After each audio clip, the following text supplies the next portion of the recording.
Здравствуйте. В студии Вестника Кавказа Гия Саралидзе. Как всегда, мы говорим о самых главных событиях в мире футбола. Ну, конечно, нельзя объять необъятное, поэтому выбираем мы то, что привлекло больше всего внимания. В первой части нашей программы предлагаю поговорить о очень интересном заявлении президента ФИФА Зеппа Блаттера, которое напрямую касается российской премьер-лиги, нашего футбола и чемпионатов бывших стран Советского Союза или стран СНГ, уж называйте как хотите.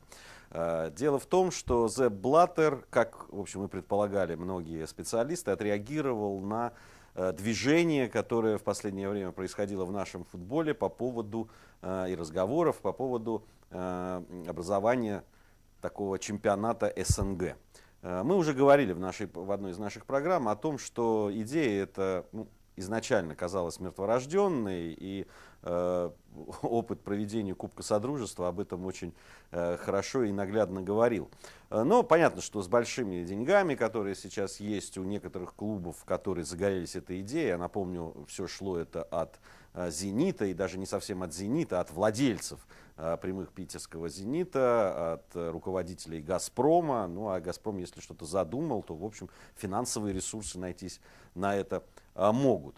Не буду уже останавливаться на тех причинах, почему это вряд ли получится, каких-то внутренних и так далее, но остановимся как раз на заявлении Зеппа Блаттера. Зепп Блаттер довольно резко высказался по поводу этой идеи, по поводу чемпионата, и сказал, что ФИФА, Международная федерация футбола, выступает против проведения такого чемпионата.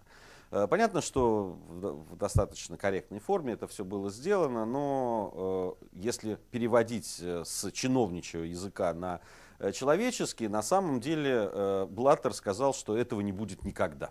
Ну, во всяком случае, никакого благословения со стороны международного футбольного движения ждать вот этим идеологам проведения такого чемпионата не стоит, это точно.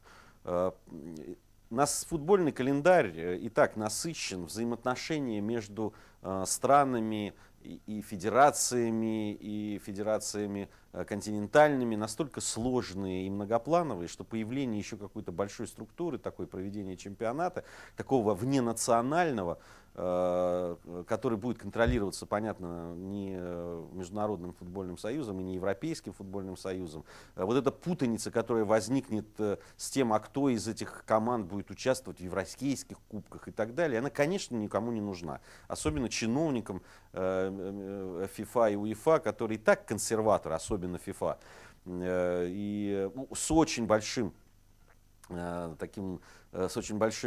напряжением они и не очень недовольны воспринимают какие-то нововведения в футболе, там, чего стоит только вот это вот злополучные уже разговоры по поводу того, чтобы как-то электронным способом определять, был забит мяч или нет в ворота. Сколько уже таких случаев, когда вопиющие просто ошибки судей были по этому поводу, но все равно пока ВОС и не там. Ну, вроде что-то делают, что-то пробуют, но пока вводить это еще вроде не собираются.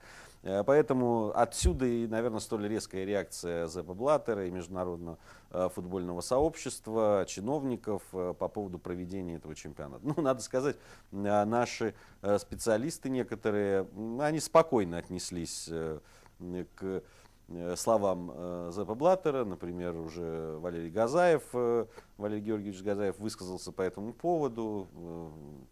Примерно он сказал, что это вообще внутреннее дело наше. Но здесь все-таки не надо прятать голову в песок.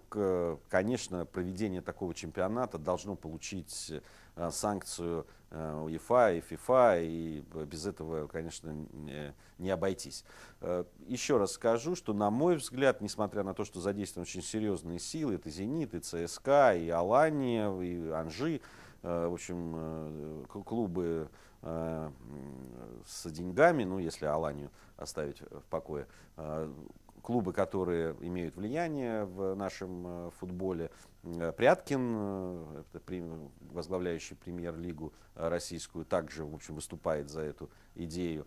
Ну, на мой взгляд, сейчас, конечно, некоторые горячие головы поостынут после этого заявления. Ну, посмотрим, как будут развиваться события. На мой взгляд, конечно, скорее всего, такой чемпионат проводиться не будет при всей его, казалось бы, такой привлекательности и для клубов, и для болельщиков, безусловно.